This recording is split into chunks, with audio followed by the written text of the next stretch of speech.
பண்ண முடியுதா? ஏதாச்சும் டவுட் இருக்குதான்னு கேட்டேன். அண்டர்ஸ்டாண்ட் பண்ண முடியுது சார். எக்ஸ் பவர் சைன் வந்து ஆட் தானே சார்? எக்ஸ் பவர் 10 பவர்ல ஈவனா இருந்தா ஈவன் ஃபங்க்ஷன். இப்ப sin xங்கிறது வந்து ஆட் ஃபங்க்ஷன். அதோட பவர் ஈவனா இருந்தா ஈவன் ஆயிடும். பவர் வந்து ஆடா இருந்தா அது ஆட் ஃபங்க்ஷன் ஆயிடும். சரிங்களா? பவர் ஈவன்ல இருந்துச்சுன்னா சார்?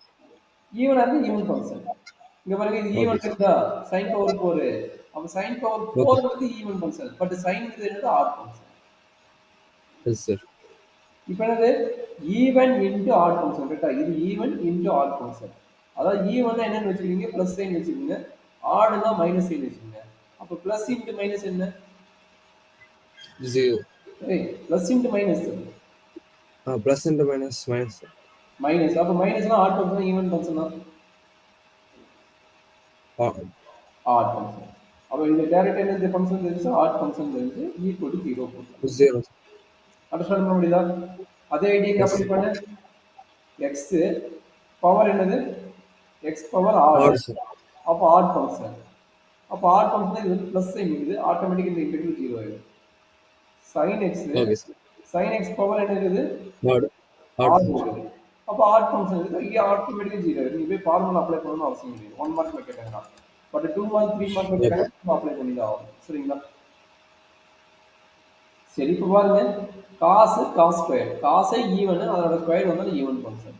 சார் 2 மார்க்ல கேட்டா என்ன சார் பண்ணும்?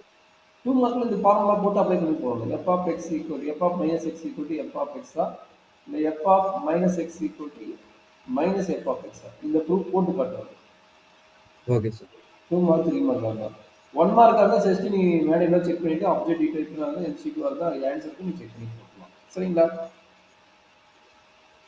சரி இப்போ பாருங்க ஆல்ரெடி உங்களுக்கு தெரியும் நான் சொல்லி கொடுத்தேன் cos x வந்து என்னது ஆட் ஃபங்க்ஷன் அதனால ஈவன் ஃபங்க்ஷன் cos வந்து ஈவன் ஃபங்க்ஷன் அதனால அது ஈவன் ஆயிடும் sin x வந்து பிளஸ் 1 ஆட் ஃபங்க்ஷன் அப்போ அதுவும் என்ன ஆயிடும் ஆட் ஃபங்க்ஷன் ஆயிடும் 1 மைனஸ் எக்ஸ் ஸ்கொயர் இந்த 1ங்கிறது ஈவன் தான் பட் இங்க என்ன இருக்குது எக்ஸ் ஸ்கொயர்ங்கிற ஒரு டேம் இருக்குது எக்ஸ் ஸ்கொயர்ங்கிற ஒரு டேம் வந்து ஈவன் கரெக்டுங்களா எக்ஸ் ஸ்கொயர்ங்கிற ஒரு ஃபங்க்ஷன் வந்து ஈவன் அப்போ ஈவன் மைனஸ் ஈவன் வந்து இது ஓவரால் என்ன ஆகுது ஈவன் ஆகும் சரிங்களா ஈவன் மைனஸ் ஈவன் ஈவனாக இருக்கும் சரிங்களா அப்போ பாருங்க even into odd into even அப்படின்னா மீனிங் என்ன ஈவனுக்கு என்ன சைன் பண்ண plus plus minus minus into sign minus plus sign அப்போ என்ன கிடைக்கும் இன்டு பிளஸ் மைனஸ் சைன் என்னது minus. Odd function odd function ஒரு ரிசல்ட் இருக்குது 0 ஆட் ஃபங்க்ஷன் ஒரு ரிசல்ட் இருக்குது 0 ஓகே அண்டர்ஸ்டாண்ட் பண்ணிட்டியா இதுதான் நம்ம ஒரு நாள் டைம் ஸ்பெண்ட் பண்ணிட்டு டக் டக் டக்குன்னு போட்டு அடுத்த ப்ராப்ளம் பார்க்கணும் சரிங்களா இது 1 மார்க்கு 2 ஓகே சார். மார்க் அது மாதிரி செக் பண்ணிட்டு போயிட்டே இருக்கும் சரிங்களாம்மா அண்டர்ஸ்டாண்ட் ஓகே சார். பண்ணிட்டு அடுத்தது பார்க்கலாமா எஸ் சார்.